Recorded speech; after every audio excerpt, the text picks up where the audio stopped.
The name Maximilien Robespierre reigned terrifyingly supreme during the dark and tumultuous era of the French Revolution. Robespierre was the leader of the French Revolution, but before he became a tyrant, he was fueled by his belief in absolute democracy.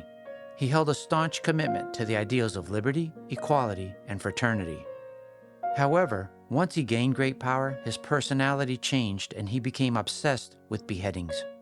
He began to create a reign of terror, a 10-month period in which mass executions were carried out in the name of the revolution. He was born on May 6, 1758, in Arras, France, and from a young age, Robespierre developed a radical and unforgiving ideology that would shape his future actions. However, it was this unwavering dedication to his principles that would lead him down a path paved with cruelty, paranoia, and ultimately totalitarianism. During the revolution, he served as a key member of a very influential political group. Robespierre quickly rose through the ranks, earning himself a reputation as cunning and persuasive. But alongside his eloquence lay a dark side, a side that manifested in his increasing thirst for power and control over the fate of the French people. In 1793, Robespierre's ascent to power surged as he became a member of the Committee of Public Safety, a position that granted him a major influence over the policies and actions of the French government. It was here that his sinister ambitions began to materialize. He embarked on a ruthless campaign to purge France of all perceived enemies of the revolution. Robespierre's iron-fisted approach to governance was exemplified by the establishment of the Revolutionary Tribunal. This allowed him to prosecute and condemn those accused of counter-revolutionary activities. Using the committee as a guise, Robespierre and his committee devised a system where suspicion alone was enough to warrant an individual's arrest and execution.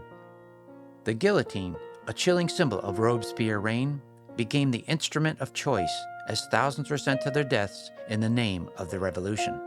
The streets of Paris ran red with the blood of so-called enemies of the state, leaving a legacy of fear and oppression in its wake.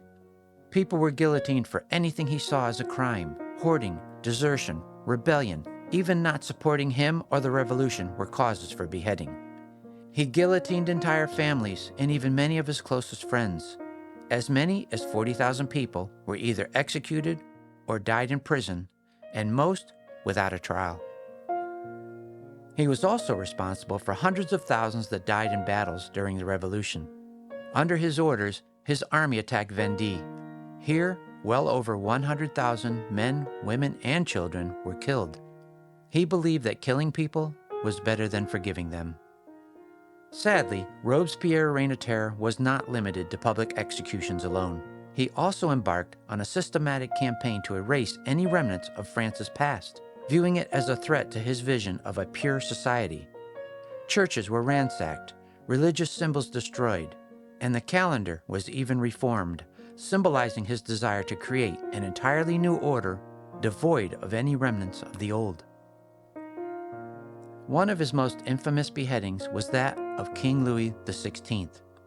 Despite a fiercely debated trial, Robespierre vehemently pushed for the king's execution, arguing that it was necessary to show the people that no one, not even a monarch, was above the reach of justice.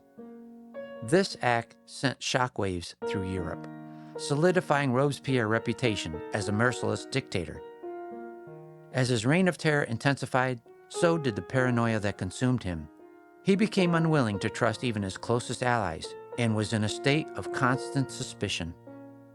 Friendships were shattered, families torn apart, and the very fabric of society unraveled under his watch. It wasn't until July 27, 1794, that the tables finally turned on Robespierre. Faced with growing opposition within the Committee of Public Safety and fearing his own demise, his enemies seized the opportunity to bring him down. Robespierre was arrested and fittingly had to face the same fate he had dealt out to thousands before him. On the very next day, July 28, 1794, without a trial, he was led to the guillotine. This marked the end of an era stained with bloodshed and cruelty. Maximilien Robespierre, a man driven by his lofty ideals and aspirations for a better society, ultimately succumbed to the very darkness he sought to eradicate. His legacy is yet another haunting reminder of the dangers of unchecked power and the dire consequences of sacrificing humanity in the pursuit of a utopian vision. Thank you once again for joining us as we visit another monster from our past, known as Maximilien Robespierre.